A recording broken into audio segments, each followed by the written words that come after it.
અર્પણ કાર્યક્રમ અંતર્ગત ચોરીમાં ગયેલ મુદ્દામાલ સોનાની રણી કિંમત ₹15,30,000ની મત્તાની મૂળ માલિકને પરત સોંપતી Surat railway police team GRP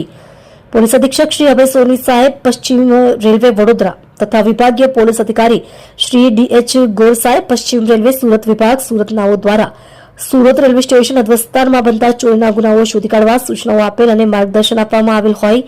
Surat railway police સ્ટેશનના પાર્ટ 1 રજિસ્ટર્ડ નંબર 2025 ભારતીય સંહિતા 2023ની કલમ 303(2) મુજબના કામે ચોરીમાં ગયેલ એક નાનું લેડીઝ પર્સ જેમાં સોનાનું મંગળસૂત્ર, સોનાની ચેન, બંગડીઓ, અંગૂઠી, નથણી વગેરે મળી કુલ કિંમત ₹15,60,700ની મત્તાનો મુદ્દામાલ Surat railway station platform number 2ના લિફ્ટમાં ચોરી થયેલ હોય જે ગુનાની તપાસ police inspector J B. Mithapara Surat railway police station નાઓએ કરેલ અને ગુનો ડિટેક્ટ કરી આરોપીઓની ધરપકડ કરી ગુનાના કામનો મુદ્દામાલ રિકવર કરી આજરોજ નામદાર કોર્ટના હુકમના આધારે મૂળ માલિક નામે નેનીચંદ દેરામચંદ જાતે જૈન ઉંમર વર્ષ 66 ધંધો વેપાર રહે